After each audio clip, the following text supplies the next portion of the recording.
Good day PE1 and PE2. Due to class suspension, we will not be able to meet physically. That's why for your last topic, which is also a coverage of your first term examination, we'll be discussing about the forms of business organization. So make sure to listen and watch carefully. So let's talk about business. Business is all of the activities of an individual or group of individuals in producing and distributing goods and services to customers. Lagi kong binabanggit sa inyo na kapag nagne-negosyo tayo, the main purpose of this is to satisfy the needs and wants of your customers. So meaning, nagtatayo ka ng isang negosyo hindi dahil para sa sarili mo, though bonus na lang siya kasi you're able to gain income and also profit. Meanwhile, nagtatayo ka ng isang negosyo because you really want to offer goods or services na possible mapakinabangan ng tao. Naintindihan? So according to Brown et al. 1997, businesses wants to know your needs, your wants, your goals, your values, and many more before they can sell their goods to you. So meaning, bago ka makapagsimula ng isang negosyo, it really started with a big plan. Kasi kung wala kang goal, kung wala kang gustong ma-attain at the end of it, walang direksyon yung inyong pagnenegosyo. Ano? So in businesses, we have different forms of businesses organization. You might encounter this or baka naman nakikita nyo siya in real life at hindi lang natin alam kung saan siyang pasok the business form. Ano?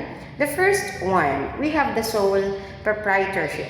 A sole proprietorship is a business owned only one person. It is easy to set up and is the least costly among all forms of ownership. Isa rin siya sa tinatawag na basic form of business organization. Bakit? Kasi sa sole proprietorship, dito papasok yung mga negosyo na pagmamay-ari lamang ng iisang owner. Ibig sabihin, decision mo, sarili mong plano, sarili mo ring gastos. Walang makikialam sa'yo, walang ibang makikisaw-saw kung ano yung gusto nilang sabihin about your business. Kasi meaning, ikaw yung nagplano, ikaw yung magtatayo. At syempre, ang possible lang nun, ikaw yung maghaharap ng mga risk na possible ma-encounter. Ano? Okay, so ito yung advantages niya. Ease and cost of formation, secrecy, distribution and use of profits, control of the business, government regulation, taxation, closing the business.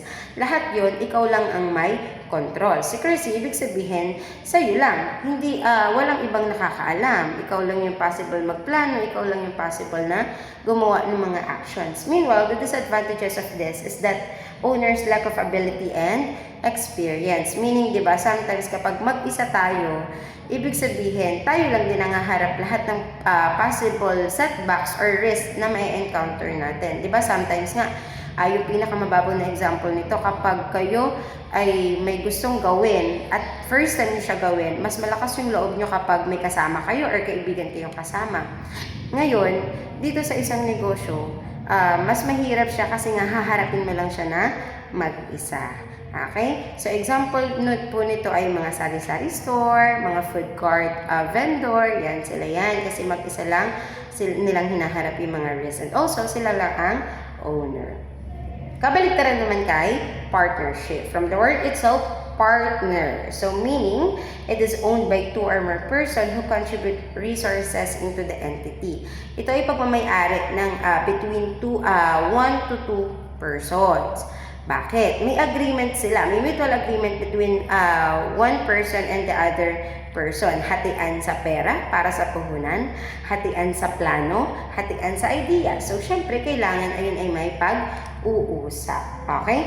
Sa partnership, we have two different types. The first one is the general.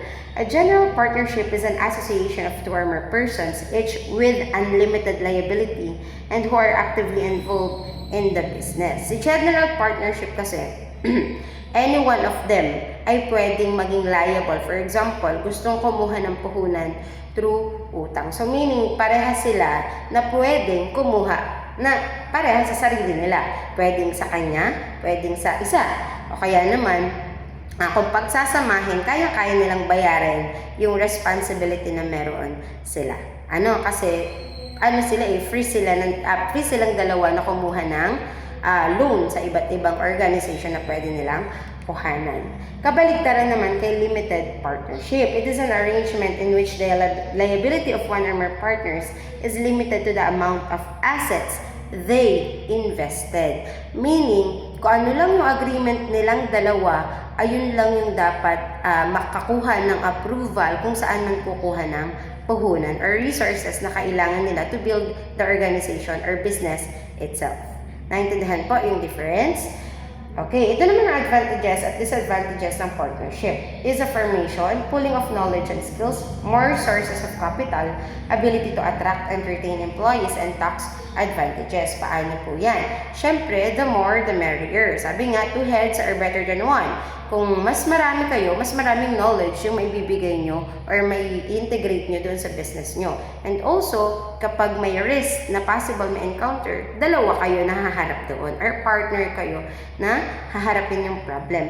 Meanwhile, the disadvantages is that unlimited liability, limited life, potential conflict between partners, difficulty in dissolving the business. Paano naman yung disadvantage niya?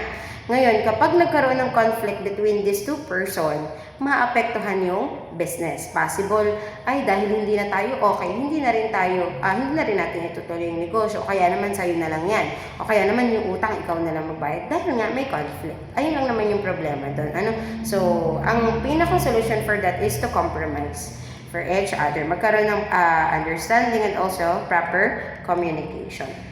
And for the last one, we have the corporation or joint stock company. A corporation chartered by the state in which it is headquartered is considered by law to be a unique entity separate and apart from those who own it.